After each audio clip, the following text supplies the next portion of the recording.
ఇది road gate ఉంది. Gate వస్తుంది.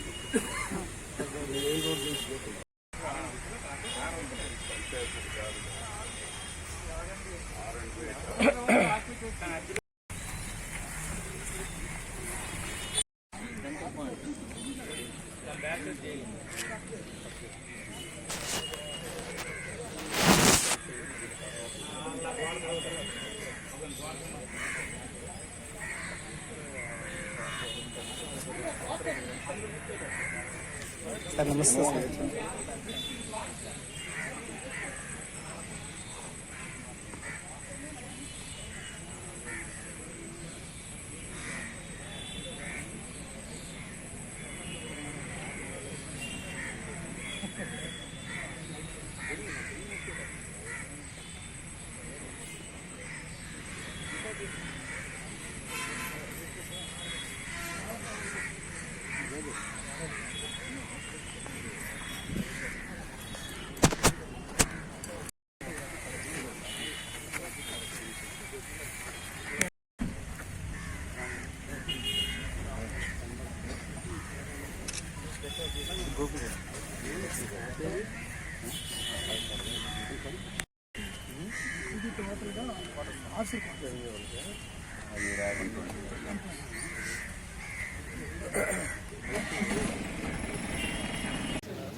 చీపురుపల్లిలో కోర్టు డిస్మాండిల్ చేసేయడం జరిగిపోయింది, బాగా సింక్ అయిపోవటం వలన.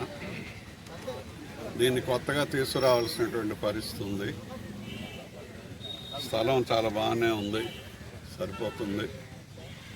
అదేవిధంగా రెవెన్యూ వాళ్ళకి వీళ్ళకి అడ్జస్ట్మెంట్లో కూడా జిల్లా కలెక్టర్ వచ్చి వారు చూసి చేసినటువంటి అడ్జస్ట్మెంట్, డిస్ట్రిక్ట్ జడ్జి గారు కలెక్టర్ గారు చేసుకున్న అడ్జస్ట్మెంట్ కూడా తీసుకొని మొత్తంగా కోర్టు కాంప్లెక్స్ అంటే జడ్జి క్వార్టరు, కోర్టు హాలు, అదేవిధంగా పార్కింగ్ ఫెసిలిటీస్తో సహా.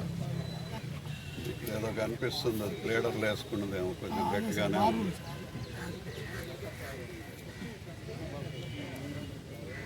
అందువల్ల మనకి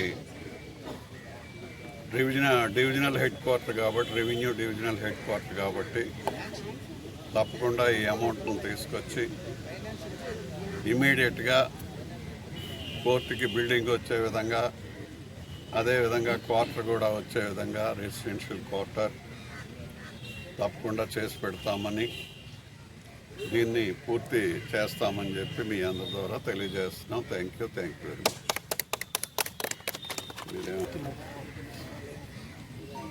దీనికి సంబంధించి అప్పుడు ఒక 20 ఏళ్ళ క్రితం కట్టారంట, 20 ఏళ్ళ తర్వాత పడిపోయింది.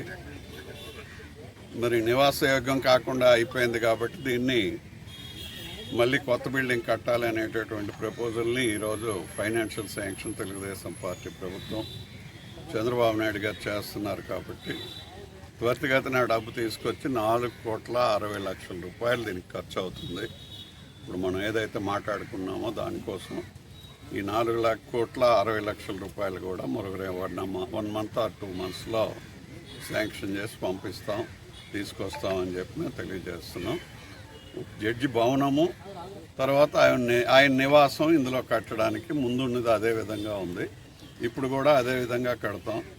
కాకపోతే డిస్ట్రిక్ట్ జడ్జి గారు అదేవిధంగా కలెక్టర్ గారు తీసుకునేటటువంటి నిర్ణయం కంబైండ్గా ఏదైతే ఉందో ఎంఆర్ఓ ఆఫీస్ ముందు 4-5 సెంట్ల జాగాను కూడా వీళ్ళకి ఇప్పించి ఈ చక్కగా ఉండే విధంగా పూర్తి చేస్తాం. Thank you very much.